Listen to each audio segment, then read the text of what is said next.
guess what, man? I think pickup has proven that if you buy into pickup, if you buy into it and make it your life, you will get worse.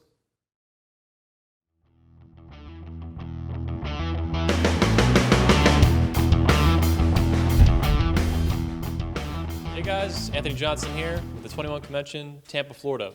Our next speaker is actually, and has been at this event, as well as a previous event in Australia, your Master of Ceremonies, or MC. His name is Steve Mayeda, and he is a speaker who's spoken at this convention more than any other speaker other than myself, which doesn't really count because I'm the founder. So he has spoken more than anyone at this point, all around the world.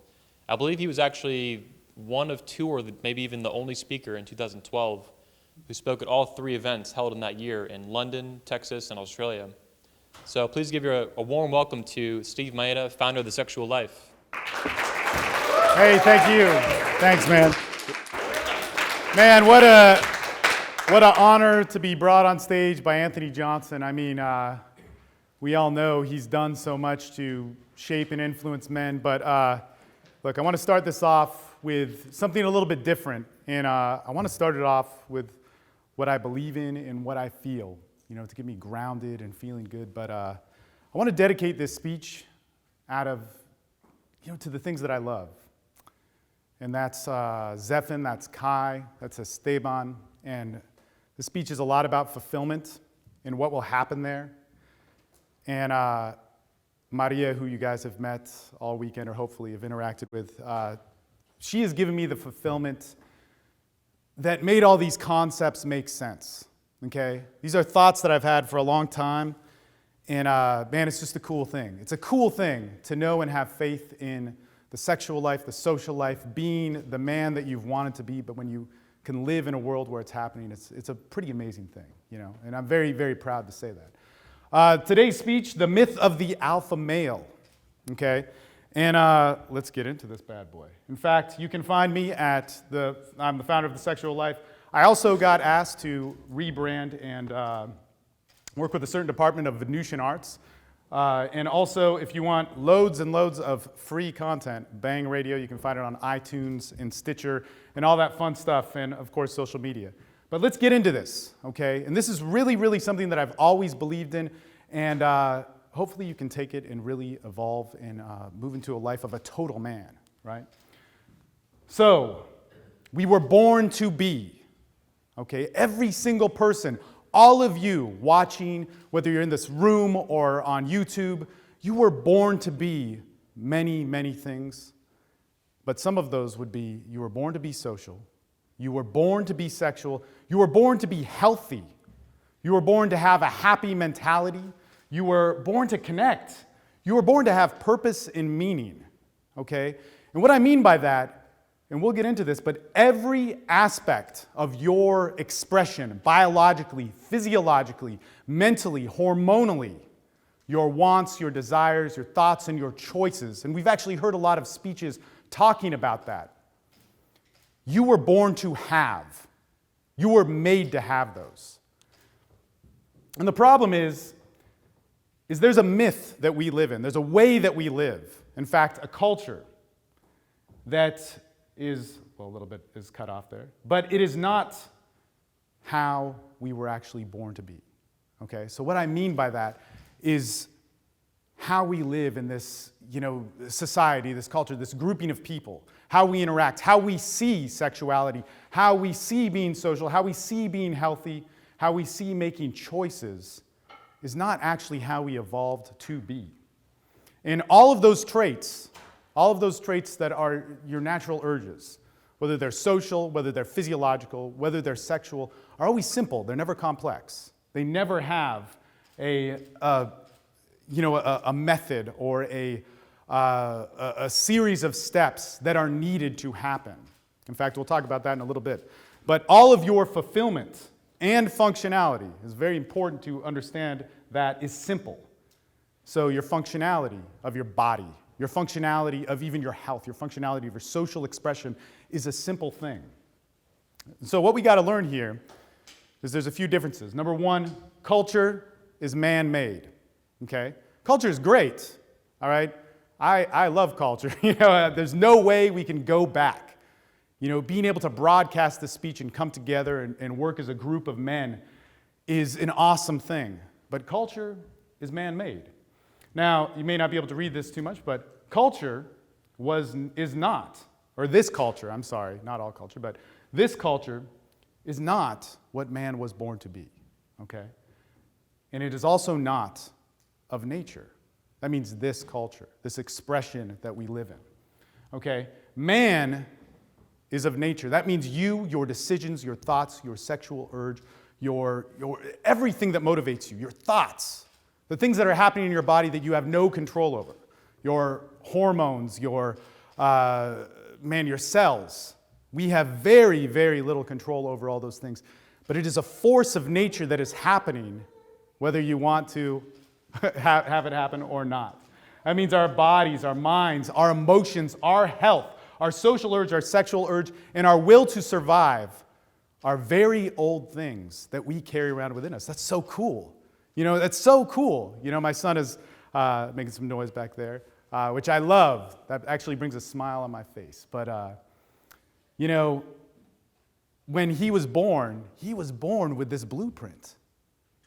He was born with this stuff that's happening. It's just such a beautiful thing to see unfold, what humanity moves into. And so society and culture, and again, a little cut off here, but that's all right, is a story, all right? It's a story that we have that is somewhat of a myth. Now let's understand this. Man's urge to have culture is something he was born to do. We were meant to connect. We were meant to unify. We were meant to interact with each other, and we were meant to, seek some sort of pursuit of safety or ambition, to have a better reality, right? That is something that is of nature, but our expression of that is the man-made part, okay? Now the problem is that our culture, we are not living as we were made to be, as our genetic design, our evolutionary design was meant to be. And instead, we're living as an expression. And as we'll get into, in somewhat of a confusion with the cultural definition that we have. Okay, so culture, the great storyteller. What does our culture say? And it says so many different things, right? And these are not absolutes by any means. But it might say, be the best. Work harder. Have more. Happiness is a skill set. Being social is a skill set that you can master. And then you'll be happy. Being sexual is a skill set. Your health is a discipline or an exercise format. Now, once again, culture is a great thing. It binds us together, right? It allows this awesome exchange to work, and we're all better off with it. I mean, we have to have it. But if we have it without knowing what our true nature is, we will end up living in a distortion. Now, nature is an absolute. Gave you your body, gave you your mind, gave you the urge to socialize, gave you the urge to have sex. It gave you the urge to, to be healthy.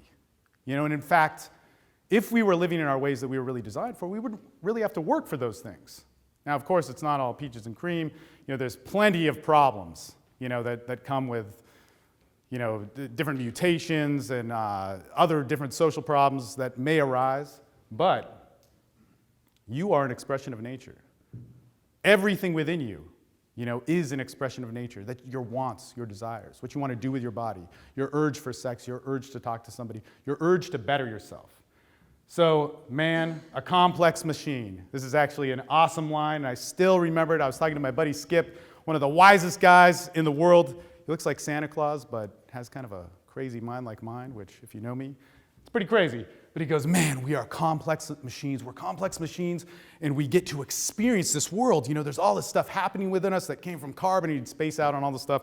And he'd say, and we just get to have choice. We get to talk to people. We get to have a moment with another person, and he'd get all into this stuff.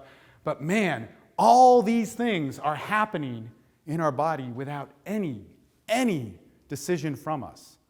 Now, of course, there are decisions of actions we can take and all that sort of stuff. But all these things, the bedrock, the foundation for all of it, you were born to be social. You were born to be sexual. You were born to be healthy.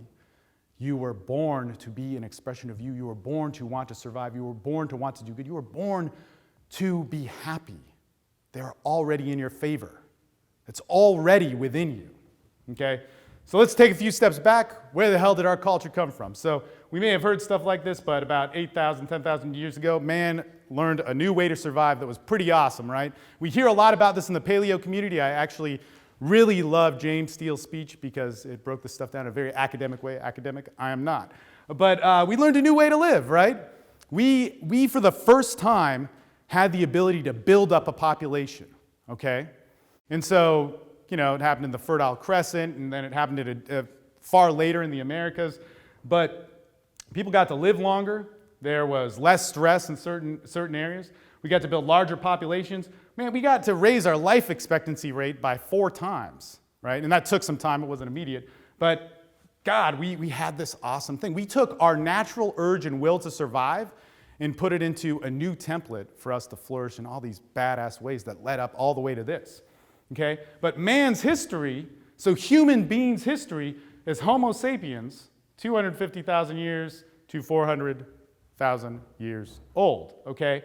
And if you even take it before that to Homo erectus and, the pre-Homo sapien life forms, it would be 2 million years, right? So it was a long time of evolution. And so all that time, which is 99.97% of our evolutionary path, what we were shaped, was far different than how we live now. A lot of the time, probably a huge amount of that time, and this is all like theoretical, but it was probably 1 to 5 people that we lived with, maybe 10.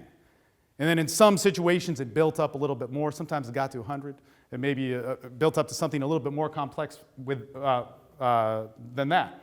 However, our cultural expression of what we define ourselves as and what we've built up from comes from less than 0.03% of our evolution. If you take into the pre-Homo sapien forms, it's 0.005% of our evolution. And so culture has plenty of benefits. We can't go backwards. It's an amazing thing. I love it. There's no way that we can step backwards from this. But we are not living as we were born to be. And this is actually interesting. Okay, so there's a cultural equation that happens all the time. In fact, guys, you're all familiar with the Mayans, and they had the Mayan calendar. We lived past 2012, pretty awesome. And they depleted their resources. They had some drought. They used up all the soil in their land, and they died off, right? And they slowly dwindled. And there was a lot of social unrest that happened in there too. But check this out. There's a book, I forget the title. This is like such a bummer. But it's called I forget the author. It's called 1491, and it talks about pre-contact Americas, and it was a little bit more modernized. And we know a little bit more about those cultures. And in the interviews, it said, man, there's a direct correlation with the Mayan culture collapsing and many other cultures collapsing, and even the Soviet Union. And all these guys get into this discussion about it. And what happened? There's a drought. There's a lack of resources. There was a social unrest. There was, perhaps a government that caused it and all these other things. But there was a lack of resources. And when there's a lack of resources, there's a lack of functionality of that culture, and there's a lack of fulfillment. And when you have a lack of resources, there's distress and dysfunction, okay? When there are a lack of resources, and you could all, make sense out of this, of food and water, stuff happens, man. But what happens when there's a lack of resources with our mentality? What happens when there's a lack of resources with our sexual expression? And what happens when there's a lack of resources with our socializing and our society? What happens? What happens when, those things start to, unfold? So with food and water, there's collapse, there's fighting, there's war, okay? And actually, there's a whole lot you could even say about those things too. But when there's no resources for the things within us that build our identity, right? When there's no resources for that, what happens? What happens when there's no resources for us to be healthy? We were not made to be overweight. We were not made to be out of shape. Our bodies were meant to work. Sure, there could be problems. There could be deformities. But our bodies were meant to work. There's so much going on right with all of you. Whether it's mentally, emotionally, that could even be socially and physiologically. Our bodies were meant to work, but what happens when we distort them? What happens when that happens to our identity? And what happens is there's a war within and there's a war around you, okay? And when a culture becomes dense, that's what this actually says, the more dense a culture becomes, the more its resources end up getting messed up, whatever that says on the end. But the more a culture becomes dense, the more its resources are stressed, right? And it can't function. It begins to collapse. It begins to fight. It begins to have turmoil. And it begins to start to enter into an unnatural state. Or perhaps you could say it moves into a natural state of distress, but not a way that we were actually made to be, not a way that we were made to function. Okay, so in the last 0.03% of humanity's existence, there are some interesting social behaviors that have begun that didn't necessarily happen before. Blame, guilt, shame, antisocial behavior, competition, status, enforcement, isolation, alienation, retaliation, revenge, causes and movements. A lot of people bring up war. But you might be thinking, man, well, okay, this is a part of man's nature. This is a part of how man was supposed to be, right? This is, man can be violent. Man can get angry. Man can blame. Sure, these things could have happened, but we didn't hold on to them.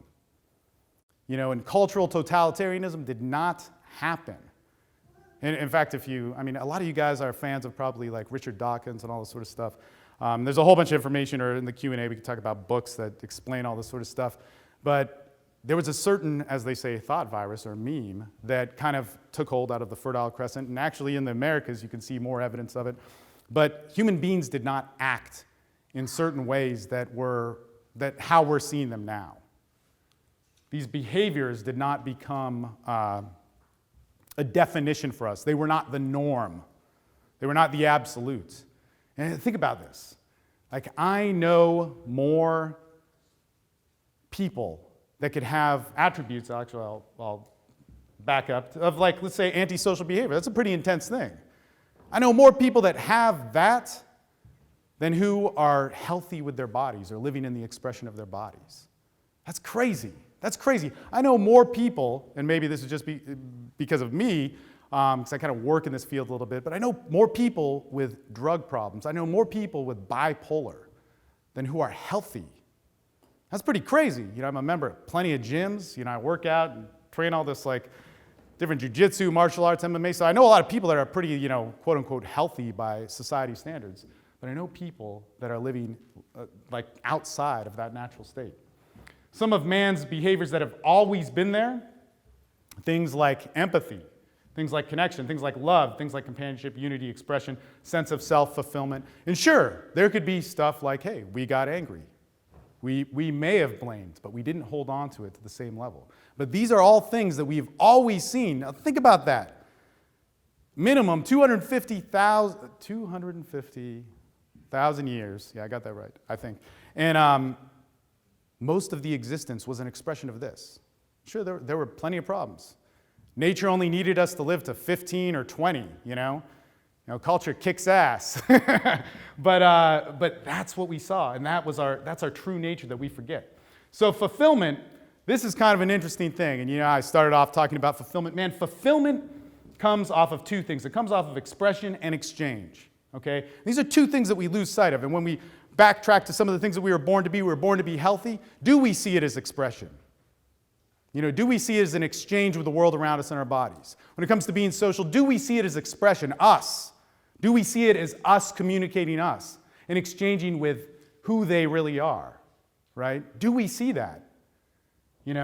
Everything we were born to be is fulfilled by this. So our bodies, our minds, our physiology, everything. Our expressions of exercise, our expressions of even how our bodies work, need an expression and an exchange to have meaning. And it's kind of simple, but that's all you need to do. Okay? In our culture, it says a bunch of stuff, right? It says a ton of different things. But happiness and fulfillment, that's why we're here. And we hear all this life hacker stuff, and we hear all this, dating and relationship stuff, the stuff that I work in.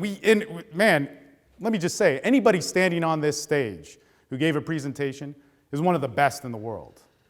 Hands down. But in our culture, we hear solutions to all these things. Happiness and fulfillment. It's achieved. It's a sense of status. It's an image. It's a process. It's a ritual that we do. And it's something that is not within you. It's something outside of you. And that's what our culture says. Our culture says being healthy, it's a physique. It's an amount. It's how fast I run a mile. It's a quantifiable measurement. How much weight I can lift. How much I weigh. The percentage of fat on my body. The percentage of muscle on my body. It's a status, it's an image, it's something outside of you and not something within you. Okay? Being social. Social hierarchy, dominance, gossip, social exercise. It's a performance. How other people see you. That's what being social is, right? It's a series of events that are going to make you happy. It's something that, because you don't have it in you, it's something outside of you, right? Being sexual, an orgasm, it's a story to share. It's being an entertainer, it's shame. It's being fake. It's being pickup. It's being porn. Being sexual is something that is not within you. It's something outside of you. It's something that you have to get. And your identity, your image, in order to have that, well, you got to fake it till you make it. You got to have a facade. You got to be somebody else. You got to be like that other guy because you don't know what it's like. You don't have a point of reference. We've got to have this image to follow because guess what? You weren't born with it. You've got to work for it. It's outside of you. Okay? And here's the thing. Humanity, men and women, okay? What we've done with our culture is we have taken the force of nature that is already within us, that everything is working towards us, or everything is working for us, almost flawlessly, within moment by moment, millions of things happening with your body. And that even goes into your decision making. We all have free choice. We absolutely have free choice. We get to decide, but the motivation to choose, the draw of what we choose between, the things that we want, how we connect, man, that's already happening within you. And what we've done is we've taken it, and in our culture, we've gotten so far from how we've been born to be because we've been able to sustain so long that we've become confused to the point where we can't find a solution. And how many guys have been there with that? With women, with your body, with when you try something and fail. Man, I'm confused. I feel fucking lost. I don't know what to do. Jesus, I've done everything. It sucks. Man, it must be me. So-and-so looks good, dude. It worked for somebody else. And it begins this massive battle. The war within us becomes the war around us. So the myth of the alpha male. It's kind of a long building up to this. But check this out. The hero, the king, the warrior, the superior man, the person that you can be. All these things, all these fucking awesome windows into your expression, guess what? They never fucking existed. All of our evolution never had this. I don't know if you guys remember this, but way back when in those old school like David D'Angelo discs, they'd say, oh, well, the king had women around him, social proof, and Mystery said all this stuff about pre-selection and social proof. That did not exist in how we evolved. That did not happen. You did not need any of this. You did not need any of these titles. People fought. People probably were leaders. People probably did do something heroic, but it was an action. Just like they probably did blame, and they probably did get angry, but they didn't hold on to it. They did not build it as a part of their identity. And I am of this culture, and we'll probably talk about this later, but these are huge things that I have struggled with and struggle with on a daily basis. But we never had this. How we evolved as a species, and 99.97% of our evolution, and that's on the low end, physically, emotionally, mentally, sexually, socially, did not have any of this. All right. So let's get into some things here. Where we see this happen all the time is in the seduction industry, and we'll go through a few things. But look, we've had hundreds of thousands of guys, maybe millions, I don't know. I've had a lot of dudes that I've worked with. But, we learn a skill, we learn a method. And as we had said before, at least I believe, actually maybe we didn't, but nature does not need science. Man needs science to understand nature. This is kind of like big concept that we have with TSL and VA, or the VA Evolve side that I have. But man needs method. He needs balance. He needs a way of seeing, how the world works. Nature doesn't need balance. Nature doesn't need a method. We may see it within there. We may see it as a consistency, but it doesn't give a shit about it. Nature does what it does, right? But so we have all these guys going through this, but how many of them have become socially and sexually fulfilled? How many of them become socially and sexually healthy? And let's break that down, because there can't be a definition. I'm never a guy that says hey, you're good with women when you have A, B, and C done. It's more like, are you happy?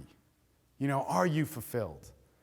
I mean, Jesus Christ, I work in kind of a slow mode. I built a skill set to meet a lot of women, but to be happy to know what fulfillment was, took me a long time. It took me a long time.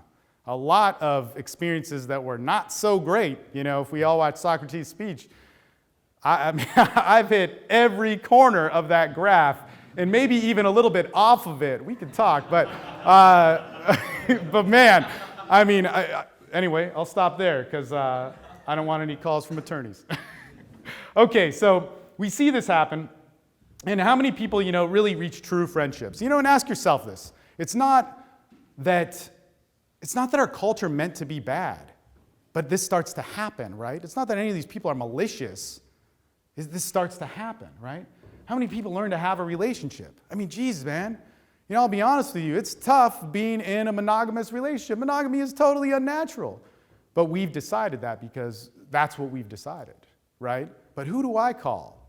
Seriously, who do I call? It's like, oh, Maria's upset with me. Oh, I did this. Or, oh my God, I'm feeling the urge for having relations with somebody else. Who do I talk to? Who do I talk to? That's a tough thing. And to be honest, I talk to people outside of it, or I talk to people in the different groups that I work with.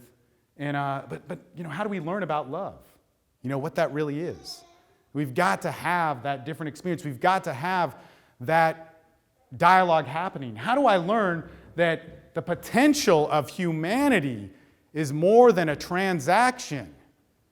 I mean, geez, actually another quote from my buddy Skip. He's like, man, this is the funniest thing. I remember when he said it, but it's kind of similar to this and kind of where I got it from. But he said, man, for years and years and years, I thought that love was a transaction. All my friendships, all my connections were a transaction. So anyway, when we look at success and ambition, bettering ourselves, hey, we're going to be entrepreneurs. I get caught in this big time, man. I get crazy. I get obsessive. I want to control things. I want everything to be efficient. I want to be, when something's not working, it's like, holy shit, I sent out this email or I promoted this thing and it didn't sell. Scarcity, lack of resources, oh my God, dysfunction. Boom, I got to be more dominant. I got to be more alpha. Okay, I got to work harder. I got to do more. And then what happens? Our identity becomes dependent upon this myth that culture and society has given us. And our day, to be happy becomes a set of actions, a ritual, something that we have to force ourselves to do. And I do these things. I'm of culture, guys, But we've got to realize the potential of what we are born to be rather than a lifestyle, rather than just living. I have a checklist. I have a schedule. I have all these things of how I want to improve myself. And so we got to understand this, man. We have to have balance, and sorry, a little bit's cut off here, but look, our goal is to have balance of what we were born to be and integrate into this culture, okay? I've had these thoughts. You can talk to me a lot about them for 20 years, man. Huge part of my life, and it totally influenced everything I did in the seduction community, but massive influence of me. In that time, the one time it made sense was when I started to look at the paleo stuff, okay? Wait a minute, our physiology was born to be this way. Let's start eating that way. Let's start trying to sleep that way. And what was so interesting about what James was talking about is that, once again, we exaggerated in order to have our culture like it, in order to justify doing it. Maybe the motive is to sell it, but really to justify doing it, it's got to be complex. It's got to be crazy. It's got to be, because it's going against what I've been taught to believe and what I've been raised of, so I got to have a reason for it, I can't just say, hey, this is already happening. This is my nature. So look, here's the thing. In nature, sex, of course, needs no method. Nature needs no balance. Nature does not need science. Man needs science to understand nature, okay? That's what we need in order to see it. But fulfillment is simple. Fulfillment derives from expression and exchange, okay, in all things. How you are fulfilled, how you get meaning, how you get satiated. What did they say in paleo? It was like, eat till you're full. Like, what? You can't do that. And I'm bringing that up as an example. I'm not trying to promote one way. I know plenty of people have all sorts of different diets and achieve a very healthy and happy lifestyle with it. But man, it was the first time it was like, let's look at how we evolved and actually do it, But how do we express ourselves and how do we exchange? In everything that we do, everything that we were born to be, all those things that I wrote down, and there's probably more of them, how can I just express and exchange with that? And it may not be too sexy, all right? So the solution basically is that we got to mix culture with our natural urges of how we are to express ourselves, right? Now, so I teach in the social dynamics scene, but let me tell you something, and I actually forgot to say this, but this is a speech that I'm giving, but for the past 5 years, I've run these groups that are like, man, it's insane. I mean, we talk on the phone at the minimum level 3 times a week, or over Skype or one of those things. The higher level of things, when guys are more involved in it, 10 times. I mean, there's like 20 hours where we are interacting and talking. I started that, but man, all the ideas here come from those guys. I mean, it's amazing. It's basically what we do. I love teaching in that way. There's no hierarchy. I mean, they're always busting my balls at like, man, take on the leader role, take on the authoritative role, and I'm like, man, but I don't believe in that. I believe I believe that we're all equals. I believe that everyone here has the same potential for your happiness in your social life, your sexual life, your health, all that sort of stuff. I'm never going to be Skylar Tanner or Socrates. I'm never going to be Nick. I'm never going to be James and James. But I'm going to be an expression of myself, And we can't be other people. We just have to be who we are. And anyway, that's kind of what we teach. But we teach in this template of like, look, let's start out with some basics. We're born to be social. We're born to be sexual. We are born to live life, all right? So pretty basic stuff. So how can we get into some really basic modes of that? How can we get to how we are born to be in that, all right? Now check this out. What were we made to do, and how did we evolve to be social? Okay? So, think about that. Really, I mean, we didn't have this dense population. Whenever you're walking around in an airport or, on my way over here, or you're on a plane and it's packed, who do you talk to? At most, you talk superficially to the person next to you. And superficial conversations suck, right? They're shitty. They're not fulfilling in any way. We all kind of hate them, and, we all try and get good with them because, that's what we have is our culture. But how we actually evolved was with very few people. And actually what was so interesting about James's speech, which made me rethink a lot of stuff, but man, we talked like once a day. We had a meaningful interaction. We didn't have to do 100 sets. We didn't have to do like some super crazy escalation model. I love all that stuff, okay? I've done it. And I may still do it again. I'm going to unnaturally talk to all of you guys after this. But I have to realize what I was made to have, what was so fundamentally important, and my fulfillment is dependent upon it, is that I have to bring it back to what I was made to do. And everybody is different. Everybody has a different evolutionary path, but hey, we're talking about some consistencies here. So we want to normalize being social. Guess what? You got social anxiety, and let me tell you, the people that I work with, so I've been doing this job for almost 10 years now, about 6 years, been working with people who have mad addiction problems. Yesterday was a funeral for somebody that I knew. Ed and I, it's actually totally fucked up, this guy that we trained with. And I worked with very directly on this. He had passed away about a year ago. I see this happen all the time. But with those guys, guess what? When you have trauma, when you have a really screwed up mentality, when you have had something which made you in shock, and in fear and anxiety that on a completely different level, on ways that might be hard to comprehend. In fact, I remember after a speech that I gave, I contacted a mutual friend of ours, and I said, man, these guys are talking about how they traveled and didn't know what to do and then found what to do, and it was this big thing, and God, you've made decisions where you were just trying to keep a fucking needle out of your arm and cut withdrawals and all that sort of shit. He's like, dude, you can't bring that up. People aren't going to understand that. But all those people, guess what they do? Guess what they do to learn to be social and learn what I would actually say a higher functioning social skill set that is more consistent that I see of people that come out of the seduction industry, including myself in that, is they normalize being social. Guess what they do? They have one meaningful interaction a day. They say hello to people, not to fucking get a result, not to be something, not to get any expectation, but to be an expression.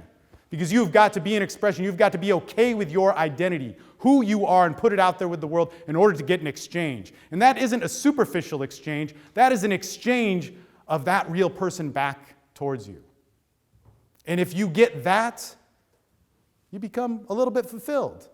You still may want to do all these other things that culture may say, like, hey, I want to get laid. Hey, I haven't had these experiences where I'm the shit, where I walk into a club and everybody high-fives me. When I watch so-and-so walk into the strip club, all the strippers leave from their dances and run to him. I want that. And that is still imprinted in my mind. But never achieved that one, motherfucker. But anyway, so it's I want that definition. But you know what? If I start having one meaningful interaction a day, and I do that for let's say 6 months, a year, guess what? Man, I get to start to understand myself. I get to start to relax. I get to stop making it about all this shit and stop doing all this ridiculous, crap in order to be social. But look, we were born to be sexual. We were born to be sexual. So how do we be sexual at the simplest level, based on our design? Our evolutionary design, let me make that clear, right? What about sex comes from nature? What is it? And this is a little bit different because I love sex, man. I love talking about sex. I can talk about sex forever. If you want to have 20 minutes left after this presentation and one question, ask about sex and I will fill that time like in a very selfish, horrible way. But we need to see sex is a lot of things, right? And again, it's simple. But it's our urge, it's our emotions, it's our desire for love, it's our urge to fuck. It's our urge that we will have to dominate. It's our urge that we will have to feel the feeling of ownership, to feel the feeling of, exchange and sexuality. And it's all these things which are interpreting in our head. We're trying to find definitions. In fact, Doug McGuff touched on it, but I forget the terminology he used, but when the amygdala fires, our logical brain can't keep up with it, and we try and source together different things to match that thought. But when we have a sexual urge, especially when our needs aren't being met, we're going, fuck. All I can think about is how I will use, interact, dominate, make love, all at once to that body, and our brain goes, and we just move or freeze or don't know what to do, right? Because it's overwhelming, right? But our urge for sex is massive. And it has a full range of things, right? I don't need to explain this with being social because, we are social. Maybe with a little bit of dysfunction, but we're social daily. There's a lot of people who aren't sexual daily. So guess what? How do you be sexual daily? Man, you show your intent. You show what you want. You show your expression. You may not get an exchange, but you show your intent. So how do you do that? Man, why make it a big deal? Why not normalize it? Why not make it something that is a little bit easier to stomach than this complex, huge thing that your masculinity is dependent upon, and start using the nature of your masculinity to express it. Start with giving a compliment. If you can't do that, start with eye contact. Start with leaning in a little bit closer. People may be afraid, they may lean away, and we're not trying to hurt somebody. We're not trying to use society as an experiment. But we're trying to have an interaction. We're trying to figure it out. And our sex drive comes a lot later than when we're trying to figure out stuff as babies. 12, 15, 16, whatever it is. We start to get this urge, but we already have these social definitions, but we are not allowed to speak that language. We are not allowed to learn that language, and so we restrict ourselves. We feel bad about it. We make sex a whole bunch of fucked up shit. We make it porn. We make it about an orgasm. We make it about a racking up of lays, all that sort of stuff. But man, when you can be sexual, and let me tell you and speak from experience, there have been times where I've had sex every day and I was not sexual. Okay, that may not make sense, but I was detached from the experience. I wasn't having the natural feelings of that sexual experience. I wasn't emoting. I wasn't exchanging. I was doing something else. And actually, I will tell you this, man. When it gets into levels of like addiction on that level, man, it gets to such a point where, again, you get to that point of confusion and inability to find solution. I mean, geez, there were times in 2008, 2009 where I thought that I never enjoyed sex in my life. I was convinced because I'd have 40, 50 interactions of just, what the fuck am I doing? I'm having sex with somebody else's expression and not mine. All right? So, we are born to live. Look, man, your life is a force of nature. Think about how important that is, man. There's so much happening. There's so much cool shit happening within you. Every single one of you, right now, if we got up and interrupted this whole fucking speech and just talked to somebody about what we were really thinking, even if it sucked, if it was hate, if it was anger, man, you want to know how we get rid of those things? I mean, it's it's an intense and somewhat unnatural reaction to the degree of what we're having it towards today. But when you have hate to the point where, I don't know, some crazy shit has happened, somebody's murdered somebody else, somebody's, may hate women, somebody went through a whole ton of abuse, somebody was raped or somebody was a rapist. Do you know how that person actually neutralizes and normalizes? They express it. But what if actually we did with our life? We're able to express who we were to the person next to us. If we just had that one piece of the equation, it wasn't necessarily an exchange yet, but we could do that, okay? Might feel a little bit lost. You might get some judgment. You might get some, resistance back. And actually, one thing I know from sex and socializing, when I'm truly social, when I'm truly expressing and exchanging, there isn't any judgment. There's no judgment. There's choice. People may not like something, but there's not that fear of oh my God, what are they going to say? Shit, fuck, oh, I better stop. So what if we were able to do that? And guess what? When we can actually live how we were born to be, how we were made to express, and this takes time, right? I've had crazy shit in my life, man, crazy stuff. That is all my responsibility. I did them. I built it up, right? And that's one thing we got to understand big time here. We explain this a little bit more when we talk about different philosophies of what is the sexual life, what is VA Evolve, is there's nature that's the absolute, there's society and culture which builds a little template of that, and then there's you, the identity. In order to even have any inclination of this of nature, we need to explore ourselves deeply, not like some checklist or something like that, but really look at it and start feeding that into what society and culture is. Start putting that into, start interacting and exchanging. And when you have that, over time, you will start to get what you are of nature. But in that, the war within us slowly calms. We stop getting mad about things. We stop being confused about things. It could be as dramatic as self-hate, or it could be as minuscule as just frustrated and not happy. That chills out.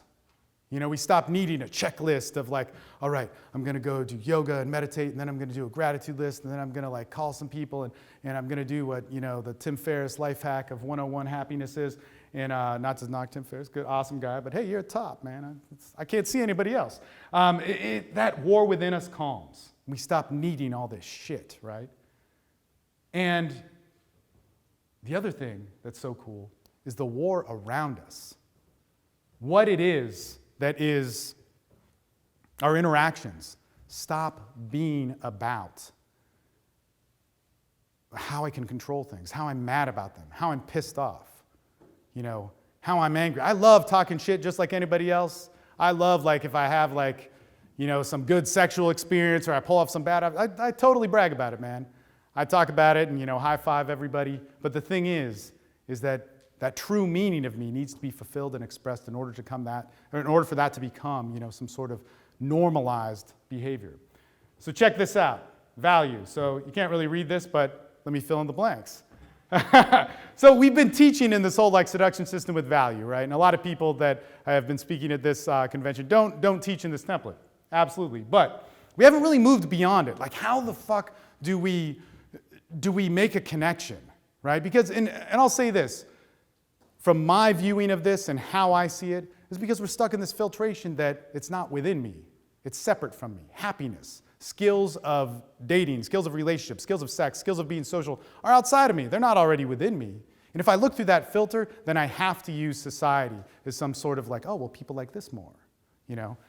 Man, social value, that's what's gonna fucking get me all the fucking cool shit. Guess what, man? You know, I think pickup has proven that if you buy into pickup, if you buy into it and make it your life, you will get worse.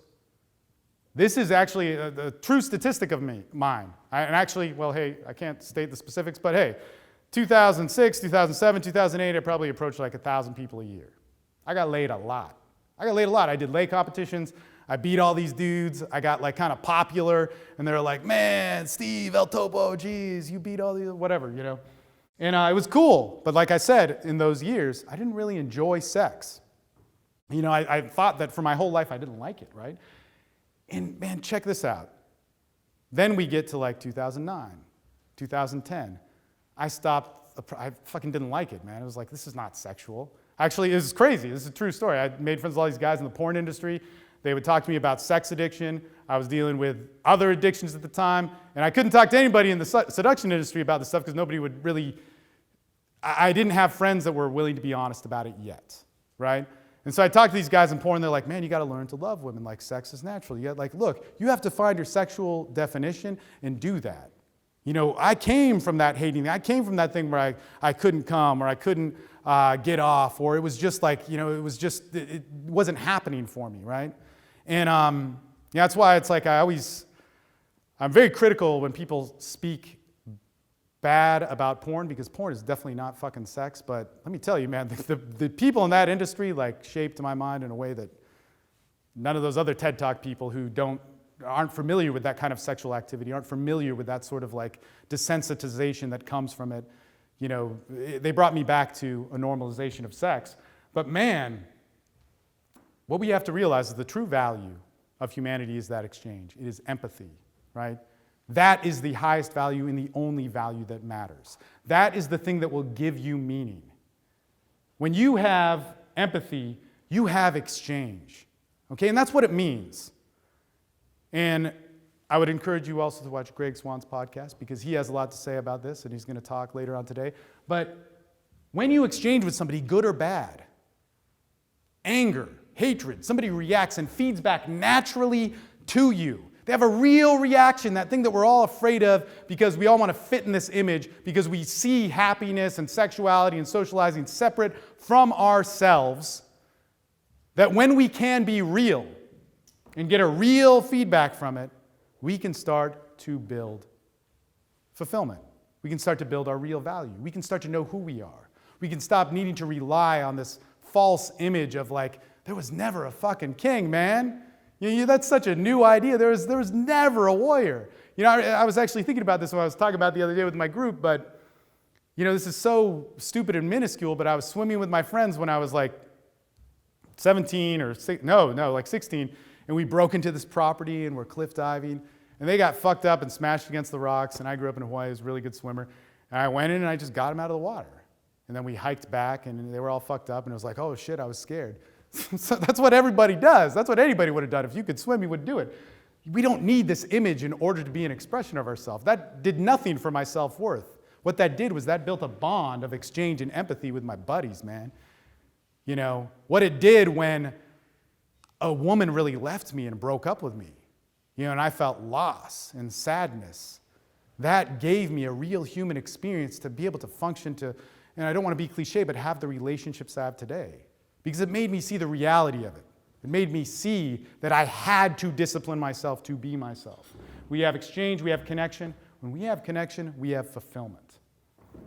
How we use our bodies, how we use our minds, how we use our emotions, how we're sexual, how we're social, man, they all follow a very simple, natural course. And so what I want to talk to you guys about today is, man, think about how you can connect right now. It is the most powerful fucking thing. And the recipe for every aspect of some form of mental recovery, and I don't care where you come from. You know, whether that is you have some serious, hardcore psychological issues, you're bipolar, you got addiction, you suffered some trauma, you got PTSD, and you can't function. Whoops. You got to connect. Connection is in there. You've got to emote. You've got to share. You've got to tell your story. What happens with, you know, when it gets into post-traumatic stress disorder, you know what lessens it? Is when you can express. You know, one of the most amazing things about it is it's something like 95% of people who experience it had to have trauma in their childhood, something that they couldn't express, something to attach to it. But if they didn't have that, the people with the same experience, you know, they were affected, whatever it was, if it was war or some traumatic event, they did not have the same experience. And what decompresses that is the ability to talk, the ability to sit around. And what did James Steele say? When we're kids, we play, we talk, we interact, we have fun, we have social hour. But when we're adults, we sit around and our social interaction is very mellow. It's very simple. You know, what are we doing when we're exaggerating it? What are we doing when we're, in order to be sexual, we're living this like bizarre fucking template of life to, man, just to come from this deficit that we have, you know, from this myth that we've lived within that has given us a lack of resources. Why aren't we being ourselves? And why are we trying to manufacture all the forces of nature within us? Anyway, thank you guys so much. Man, this is an awesome thing. This is what I did for you guys. Check this out. If you want the notes on this speech, I wrote it like a couple days ago. It's like 8,000 words. I'm putting a download on thesexuallife.com/myth. And then also what you will get, it's going to change as time goes, but there's a free product. It's like $67 that we sell it for. It's an audio series. Look, you know, I love working with people. I love interacting with people. But here's the deal, is I don't want to work with you if you don't like what I'm talking about or how I teach, right? It just doesn't work. It sucks, man. It sucks when somebody signs up for your course and you get like $500, $1,000, whatever it is, and they don't show up. That's pointless, you know? We have a group of guys that interact a lot. You know, we really care about each other. We're international. We talk. We support each other. You know, some of them are here, and it's just a cool thing. And when we can do that, it's awesome. You know, in fact, the thing that I'm giving you is the Better Man's Guide, as well as a bunch of PDFs. They're interviews with me, but they were made by all the people in those groups because I wasn't making any products. So it's kind of a cool thing. There's some PDFs there. It's about $200 worth of stuff. Definitely download it. Check out the notes. It's a good expression of stuff. Let's open it up for questions.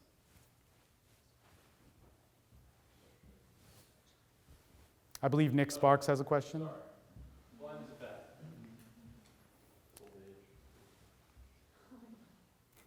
So, you know, you talk about yourself, how difficult it is when you're growing up in this culture to live true to these values that you're speaking of when you've had your entire life been told the opposite.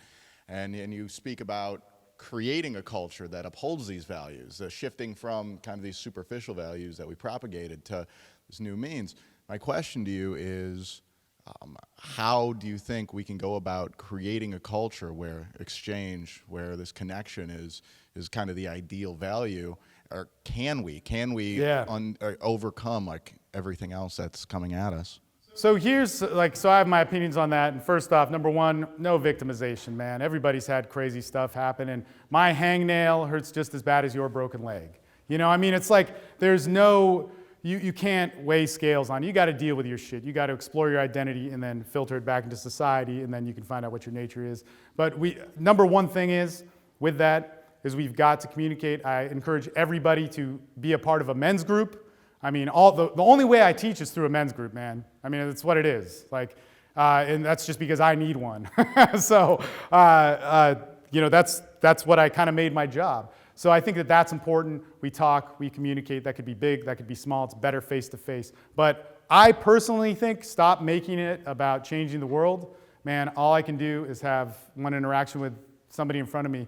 You know, even when it comes to seduction, like, you got to be alpha, you got to have social proof, man, fuck that. You know, you got to be real with the person in front of you. You have to have a connection sexually with her or socially with whoever and make that have meaning. If that has meaning, then that's how we were really meant to live. Some books, though, you know what initially sparked my interest on this? A guy actually sought out and interviewed Daniel Quinn, Ishmael. He wrote a whole series about this stuff. That's kind of the layman's version, but if you want to get into it, you know, there's the Richard Dawkins. There's also Wilhelm Reich, who wrote about sexuality and society and all this crazy, insane stuff, and he was kind of a crazy person himself.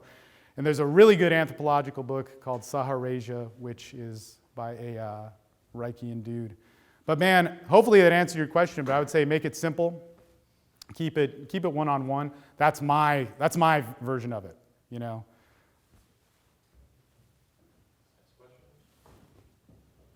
Wow, really great stuff.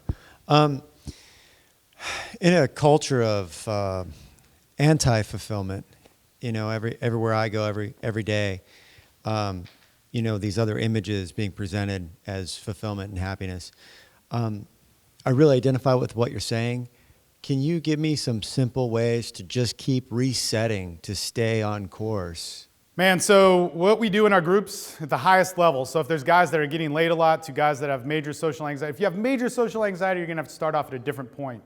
But from zero, like zero, like serious fucking problems, to somebody who is living in a superlative lifestyle, you know, far more like extravagant than anything I've ever lived, the baseline is always to say hello. Say hello to 5 people a day. And really, it's say hello to 5 people a day. I know that's like some quantified thing, but again, you know, nature doesn't need science. Man needs, you know, some sort of science or method to find truth in nature. But that's to have one meaningful connection. You know, and so if we say hello to 5 people a day, that's key. If you can't say hello, then you start off with different things like eye contact, getting out of the house, you know, smiling, getting a smile back, you know, trying to get an interaction with, in an exchange with somebody. But man, it all comes down. Seriously, like there's guys who you're just like, holy shit, but they will tell you, you know, say hello. That is the hands down thing. You know, human to human, very simple interactions, and to really have meaning in that. Don't expect anything from it. Cool? You talked about how you had such a full sex life, but were really not enjoying any of it. And I wanted to know what happened to cause the shift in you from believing you didn't enjoy sex to having a truly fulfilling sex life. And was it a particular point or experience or more of a process? That's hard to say because like there's no turning point. There's never a turning point. So anytime when like you talk to somebody who's experienced like some intense stuff, you're like, so what happened? You know, when did you think it was okay to prostitute yourself? When did you think it was okay to whatever, like some intense thing? And it just happens. Like you're hungry, there's food in a dumpster, you eat it. And then that becomes the norm. You don't worry about it because you understand it, you get it. Just whatever. But so when it's sexual, it's like it's happening. I have the urge for sex. I want to fuck. I want to bone. My dick gets hard. I used to say that. My biggest curse is my dick gets hard. And it wouldn't not, because that's always a great excuse. And then you learn the whole art of faking an orgasm and all that sort of shit. And like, oh, I'm done, sorry. And you run. But there's some interesting stuff to that. You got to listen to Bang Radio for those episodes. But hey, but the thing is you don't really know when that happens. There's no distinct switch, right? Just all of a sudden you're like, fuck, I don't like this. This sucks. This is a human. I knew that it was supposed to feel good. This is the worst sex with the hottest chicks. Not because the hottest chicks had the worst sex, but it was the situation and all that sort of stuff. So it just started happening and then you're like, fuck, this sucks. Did I ever like it? God, when I was 23, 24, 25 and having sex, like that was just a weird reaction. You know, that wasn't real. And then coming out of that, I had to learn to feel. And like I said, man, talking to a lot of the porn guys was a huge deal for me. Yeah, all right. Yeah. Just one thing from, I haven't been around this a long time, known you for a long time. Why is it that the same guys that circulate around the community can't socialize, can't make friends, but you send them to a jiu-jitsu school or something like that, they start socializing, making friends. And then in our lairs, they have no problem doing it there. I mean, I think the intention of women, man, and let me just say, dude, this guy is a part of my groups. This guy's known me for 8 years, and you're on at least 2 calls a week. I mean, we interact quite a bit, but I haven't seen you in a while, but known each other for a long time. So that's just, I think that's a very cool thing, like that it's not about like, it's about talking to guys and decompressing. But man, I don't know. Why is it that when we're doing this, like, kind of like, okay, when we talk about jujitsu, I think jujitsu can be truth. It's an expression of your body. I mean, like it's like, it's just so real, or any martial art. It could be anything, right? But you're feeling with somebody else and you're totally influenced by them and its expression, and it's an awesome thing. And I think when that happens, like, it loosens everybody up. Puts somebody in a natural state of socializing and feeling somebody else. And when it's about pickup, it's coming from without, man. Or when it comes from like, I have to do this, I have to perform, I have to give this speech, I have to be good. All that sort of shit. That's like the coolest thing about my fulfillment relationship now is like, I can fuck up and still have self-worth. But think about the insecurity that comes from. But in order to find that, I had to have an interaction with somebody that had meaning. So it's kind of crazy. So I think when people get in that natural expression of empathy, it loosens them up. But when we're in a supposed to, or an identity, or an image, or in a natural state of how we're really supposed to interact that's just really far from it, there will never be a connection. It just won't happen. Final question. Final question. Hi, Steve. Thanks for the speech. Really good. I had a question. You just covered it about, like, you were having that transition period. And then you said what helped was all the porn stars that helped you. Go ahead and finish. I'm sorry. Yeah, I think most people won't have porn stars in their life. What? No, but honestly though, you're stuck at that point where you don't know what the road is. You've had those porn stars to help you. What would your tip be to those people? So, yeah, there's the whole fake it till you make it thing. You got to find a point of reference, and you do have to do that, but you need to know that you have to find an expression of yourself in there. It's funny, because if you watch the 2009 speech of the 21 Convention, that was like a big transition I was going through, and I was talking to my friend who is a porn star, and he's had some crazy stuff happen, and actually, it's a funny story, because a couple of years ago, Maria and I were at some pickup conference, and we were hanging out with all these pickup dudes. Then we hung out with my other porn star friend right afterwards, and it was like the most normal people in comparison to the guys at the conference. It definitely was not a 21 convention, I'll tell you that. But look, what they told me, and this was what it was important, okay? Now at the time, back then, so when this was really taxing on me, okay? At the time, the people that I knew in the industry are not the people in this room, okay? There's a big difference, and I want to make that distinction. Everybody that stood on this stage is on a different level of representation, an expression that is different than mine, but respectable, in a way that I listen to. But at the time, that was not happening. In 2006, 7, 8, 9, the people that were around me, no matter how hard I looked, did not have that message. It was like, oh, fuck more chicks. So they were going through the same thing as me, but not being honest about it. And it sucked. And what I did was, as soon as I had an email account that was attached to a big company, although I later realized I didn't really need this, I did what Ed Bruce said, is I emailed one of my favorite pornographers, and he got back to me. We taught a bunch of workshops together and stuff. It was pretty crazy. And he taught me a lot, actually, about sex and about the actual process of, because sex, when a woman and man, or you could even say any human being, when they're close to one another, you start to communicate in a different level. Okay, it may not be sexually, but it's more intimately.